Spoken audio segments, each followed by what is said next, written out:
autoridades dieron un golpe importante a la facción Ciclones, afín al cártel del Golfo, con la detención de Axel Alfredo N. y Alan Alexis N., quienes eran los líderes de este grupo delictivo. Su captura ocurrió durante un operativo realizado entre el Ejército, la Guardia Nacional y otras dependencias federales en Matamoros, Tamaulipas. Estos sujetos son hijos de José Alfredo Cárdenas Martínez, alias El Contador, detenido el 26 de febrero en la Ciudad de México, y quien fuera líder regional del Cártel del Golfo y sobrino de Osiel Cárdenas Guillén. Tanto Axel como Alan tomaron el liderazgo de los Ciclones luego de la captura del Contador.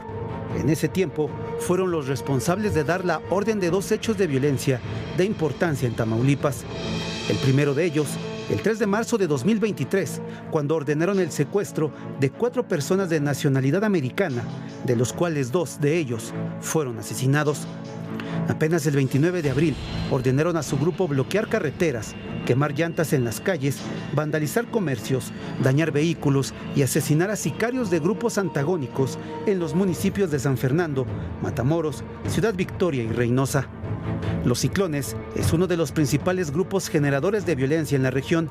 De acuerdo con autoridades, se les señala por el trasiego de droga sintética a los Estados Unidos, controlar una de las más grandes redes de tráfico de indocumentados, venta ilegal de combustible robado, adquisición y tráfico de armamento, vehículos y equipo táctico con los que se abastecía a sus células delictivas, cooptación de autoridades para que les proporcionaran información y seguridad, homicidios, robos, lavado de dinero y extorsión a comerciantes y a ciudadanos, además de acciones violentas en contra de grupos rivales.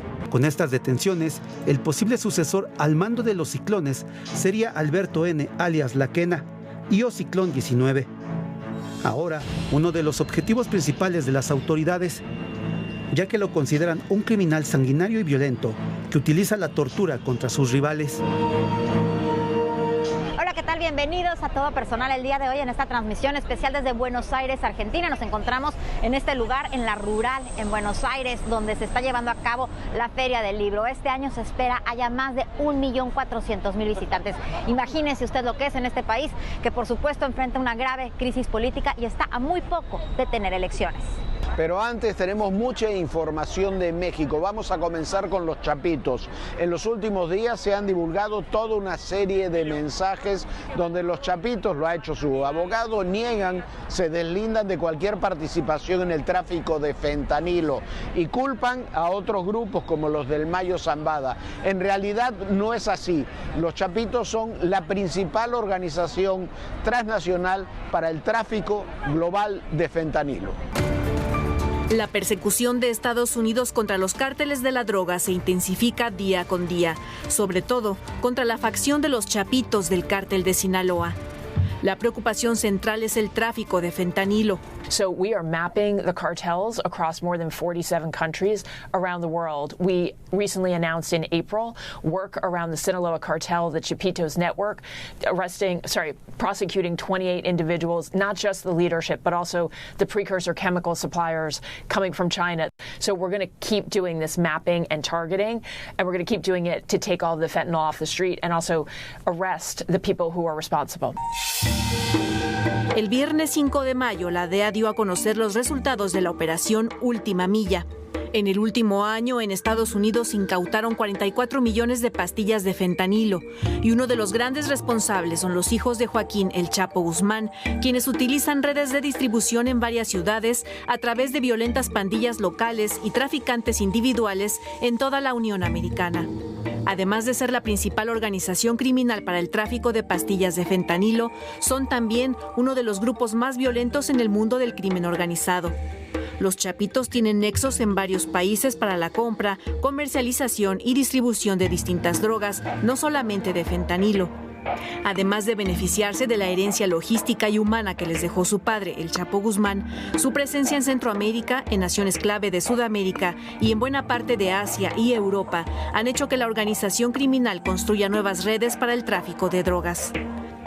Según las autoridades, su jefe principal es Iván Archibaldo Guzmán Salazar, conocido como El Chapito, además de sus 3 hermanos, Ovidio Guzmán López, el Ratón, detenido en enero, Jesús Alfredo Guzmán Salazar y Joaquín Guzmán López. Ahora, después de años de actividades criminales ampliamente documentadas, los chapitos se han dedicado a difundir cartas y mensajes en redes sociales, negando su participación en el tráfico de fentanilo, cocaína y heroína. Ahora los chapitos quieren victimizarse y ocultar que son los principales traficantes de fentanilo a nivel global y quieren hacer creer tanto a las autoridades de Estados Unidos y México como a la sociedad que quien fabrica esa droga en Sinaloa son sus grupos rivales, entre ellos la facción del Mayo Zambada.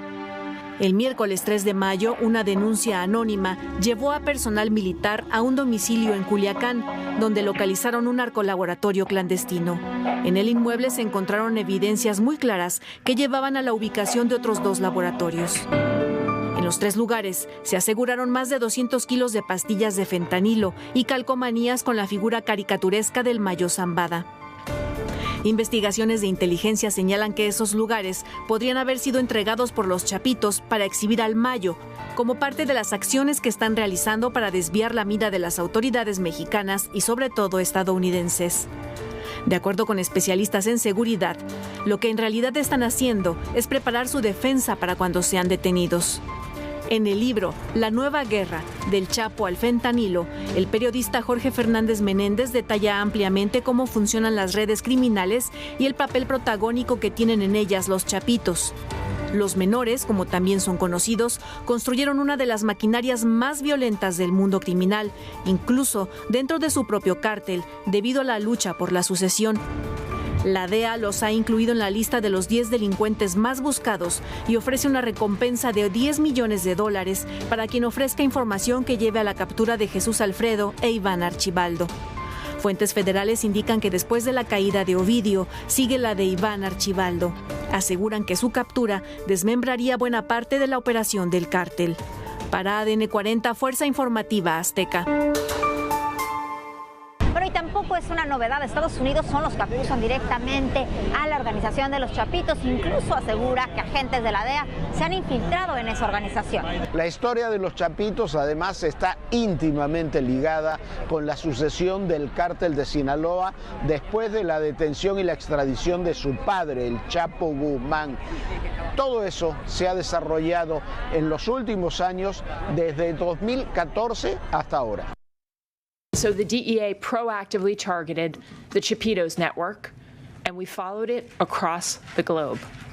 To China, where the Chapitos partner with Chinese chemical companies and brokers to acquire fentanyl precursors, the ingredients necessary to make fentanyl. Así es como la directora de la agencia antidrogas, la DEA, dio a conocer la infiltración de sus agentes dentro de la cúpula del cártel de Sinaloa, específicamente de la facción de los Chapitos. De esta forma, obtuvo información sobre la elaboración y tráfico de fentanilo y señaló a los hermanos Ovidio, Iván y Alfredo Guzmán como los culpables de miles de muertes en Estados Unidos por esta droga. Según la funcionaria estadounidense, la operación duró aproximadamente año y medio. Los infiltrados fueron un hombre identificado como Miguel Alonso Payán, miembro del grupo de seguridad de Ovidio Guzmán, Juan Carlos Arce Cabrera, distribuidor de narcóticos, y un tercer sujeto identificado con las siglas NN, quien fungía como administrador de las bodegas de droga del cártel en California.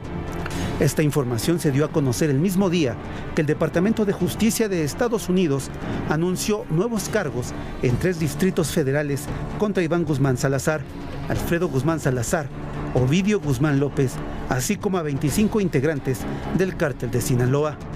La investigación señala que los chapitos heredaron un imperio de narcotráfico y lo hicieron más despiadado, violento y mortífero. Sus acciones son parte de la respuesta a lo que ocurre dentro del cártel de Sinaloa desde 2016, cuando fue detenido por tercera ocasión Joaquín El Chapo Guzmán y extraditado a los Estados Unidos. Un informe de inteligencia militar reveló que tras este hecho fue más notoria las divisiones internas del cártel. Estas diferencias se incrementaron en 2019 en el llamado Juicio del Siglo contra El Chapo, condenado a cadena perpetua por cargos de narcotráfico y participar en una conspiración para cometer lavado de activos. En la Corte Federal de Brooklyn, Nueva York, se escucharon testimonios clave de narcotraficantes que trabajaron con El Chapo, entre ellos Jesús el Rey Zambada, hermano del Mayo, y su hijo Jesús Vicente Zambada Niebla, el Vicentillo. Ambos indicaron que el Chapo era el verdadero líder de la organización criminal y dieron detalles de las operaciones del cártel y de la forma violenta como actuaba. Incluso, medios locales indican que la división entre los Chapitos y el Mayo se agudizó con la captura de Ovidio Guzmán, porque presuntamente fue el Mayo quien reveló la ubicación del ratón en Culiacán, Sinaloa. Esto provocó que la pelea que mantienen los hijos del Chapo contra Ismael el Mayo Zambada y contra su tío Aureliano Guzmán, el Guano, se hiciera más evidente. Pese a las diferencias, reportes de inteligencia indican que las tres facciones del cártel de Sinaloa han tenido que negociar rutas de trasiego de drogas y tráfico de migrantes para evitar choques. Los Damaso también fueron testigos en el juicio contra el Chapo Guzmán, a quien también señalaron como líder del cártel de Sinaloa. Además, antes de la audiencia de extradición de Ovidio en este año, el Departamento de Justicia de Estados Unidos recabó testimonios de los Damaso. En esas declaraciones, el licenciado presuntamente dijo que antes de que extraditaran al Chapo Guzmán, se repartieron todo el dinero de las ganancias por el tráfico de drogas. El cártel de Sinaloa tiene presencia en 20 estados y mantiene enfrentamientos con al menos 8 grupos antagónicos. Entre ellos, el cártel Jalisco Nueva Generación, el cártel de Juárez y el cártel de los Beltrán Leiva. Sin olvidar al cártel de Caborca, que disputa a los Chapitos el control de Sonora. El grupo Caborca cobró notoriedad en 2016 tras la salida del penal de Puente Grande, Jalisco, de Rafael Caro Quintero, quien regresó a sus actividades ilícitas de la mano de sus sobrinos. Comandó el grupo hasta julio de 2022, cuando fue detenido por segunda ocasión, por lo que permanece en el penal del Altiplano, buscando evitar la extradición a los Estados Unidos. Y existe un debate sobre la producción de fentanilo en México y también hay una gran confusión entre el fentanilo y las drogas sintéticas. Lo cierto es que el fentanilo, la materia prima del fentanilo, llega desde otros países a México, particularmente desde China. Aquí lo que se hace es producir el polvo y sobre todo las pastillas de fentanilo ilegal que se distribuyen a Estados Unidos, dentro de México y a muchas otras naciones. También aquí se mezclan cada vez más con cocaína, drogas sintéticas y otros productos ilegales. Y es que en México hay grandes laboratorios de metanfetaminas, incluso aquí se los hemos mostrado. También hay muchos laboratorios de fentanilo, pero a diferencia de estos grandes laboratorios donde se realizan las metanfetaminas, el fentanilo se puede producir incluso en una pequeña cocina. Existen diferencias entre la fabricación de metanfetaminas y fentanilo. Estas drogas contienen precursores químicos que en muchas ocasiones son mezclados con otros productos. Todo personal ha recorrido en más de una ocasión los laboratorios clandestinos utilizados para metanfetaminas. Así se lo mostramos en 2017.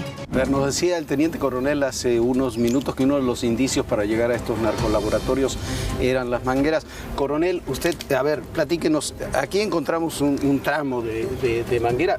¿Va enterrada la manguera? Así es, señor. Cuando el personal militar realiza los reconocimientos, va observando el terreno, viendo su seguridad, pero también indicios que permitan detectar, sea sembradíos de nervantes o en este caso laboratorios. Uno de los principales indicios es la toma de agua, que es necesaria para la producción de las drogas sintéticas. Estamos lejos todavía del laboratorio, estamos a mitad del recorrido. Nos falta un kilómetro. Son kilómetros de manguera los que se utilizan. Hemos localizado hasta 2 kilómetros de manguera, de la toma de agua. Normalmente cuando ya estamos próximos al área donde se encuentra el laboratorio, que son 100 metros, ya los olores adentro de esta área ya son fuertes. Los químicos que hay en el ambiente son también tóxicos. Bueno, estamos hablando de que hay materiales muy tóxicos aquí adentro del laboratorio. Si te llega a tocar cualquiera de estos químicos, ¿qué te pasa? Bueno, el daño puede ser tanto cutáneo, puede ser alguna irritación en la piel, pero si este es mayor, es decir, lo inhalamos, podemos tener algún daño en el organismo, por lo cual no es recomendable ni provocar ni vómito, ni únicamente puede ser lavado, pero para lo cual traemos un personal de sanidad. ¿Qué precursores hay aquí? Aquí tenemos... ¿Qué es lo que encontraron aquí? Porque de acuerdo al laboratorio hay distintos precursores, no son exactamente los mismos. Aquí el precursor químico que tienen es fenilpropanola y fenilpropanol, que esto sustituye a la efedrina y pseudoefedrina, que a partir del 2008 por las restricciones internacionales y en México ya no es posible importar. Entonces con estos precursores hacen la base del precursor químico para producir la metanfetamina. Bueno, no sé si usted se acuerda de aquella serie gringa que se llamó Breaking Bad, sobre un químico que dejaba la escuela y se ponía a producir metanfetaminas en una casa rodante. Es imposible, no tiene nada que ver eso con la realidad. Aquí se producían anfetaminas, cristal, drogas sintéticas. Sí, la producción de este laboratorio específicamente era de cristal, y aquí ya hay un producto, un precursor base, el cual se mezcla con clorhidratos de amonio, se mezcla también con sosa cáustica para producir ya la pseudometanfetamina, que en esta parte del proceso ya tiene una reacción como un precursor químico ilícito. También en 2022, todo personal le mostró un laboratorio clandestino de metanfetaminas.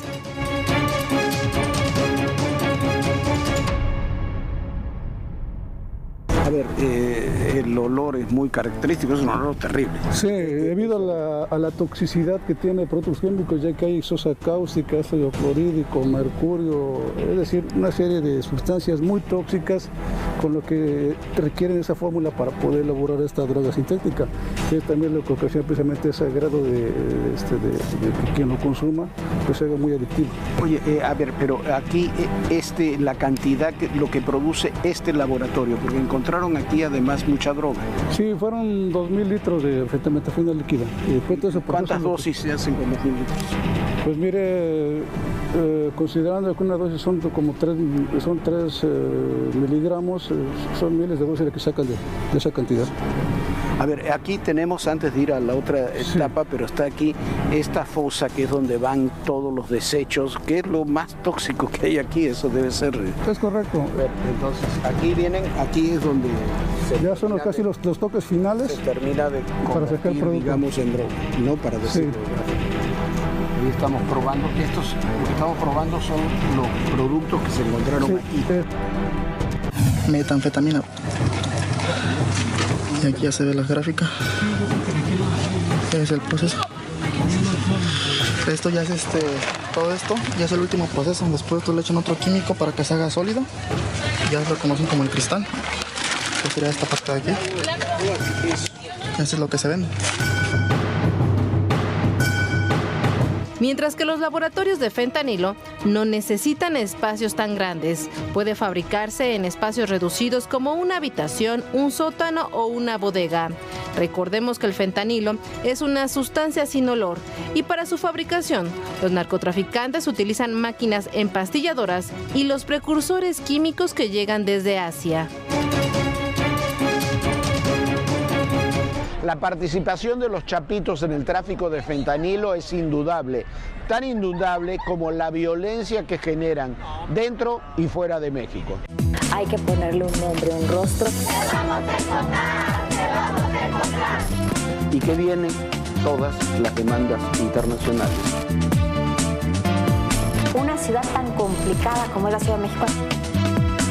Ya llegamos a Aguililla, esta ciudad, la entrada a la Tierra Caliente.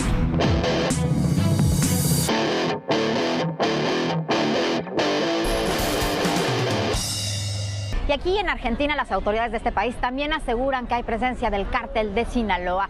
Por ejemplo, en Rosario, la ciudad portuaria, la segunda más grande y más importante del país, se habla de una fuerte presencia del cártel de Sinaloa. Esta es la historia. Es Rosario, Argentina, un lugar que es controlado por el narcotráfico desde la cárcel y donde las balaceras son una constante, al igual que las extorsiones y los asaltos. Las pandillas hacen acto de presencia en las calles rosarinas en cuanto comienza a caer el sol, porque es el momento que aprovechan para amenazar a comerciantes o vigilar que los contrincantes no aparezcan. Esta ciudad es la ruta de estupefacientes que llegan a México a través de los cárteles de Sinaloa y Jalisco Nueva Generación, los cuales cuales realizan tratos con las bandas sudamericanas. Desde hace más de una década, expertos han advertido sobre la descomposición de esta urbe, convertida en el centro de tráfico de droga por sus puertos y su expansión inmobiliaria para lavar dinero. La ciudad de Rosario registró 288 homicidios en 2022, la cifra más alta desde el 2013, y en enero hubo 26 asesinatos, de los cuales 90% estuvieron vinculados con el narcotráfico. Es la tercera ciudad argentina con mayor población, la segunda más importante y la que tiene la tasa de homicidios más alta con 22.1% por cada 100.000 habitantes, casi 8 veces más que la ciudad de Buenos Aires. Al día reportan 3 heridos de bala y solo en enero hubo 85. La crisis en Rosario se agudizó a finales de los años 90, cuando comenzó el dominio del grupo denominado Los Monos, conformado por la familia Cantero, que inició con el tráfico de marihuana desde Paraguay. Para ello comenzó a controlar las zonas marginadas de Rosario, donde la familia decía que brindaba protección a los habitantes. Se presume que este grupo está detrás del ataque al negocio de la familia de Antonella Rocuso, la esposa de Lionel Messi. El establecimiento quedó con 14 disparos de arma de fuego y una amenaza por escrito dirigido al futbolista, a quien le advertían no confiar en un funcionario local. Los Monos son un grupo que ha tenido negocios con el cártel de Sinaloa, pero las alianzas en el país sudamericano se diversifican. No solo se trata de traficar coca, sino que buscan conejillos de India en Argentina para probar sus productos, entre ellos el fentanilo. El año pasado,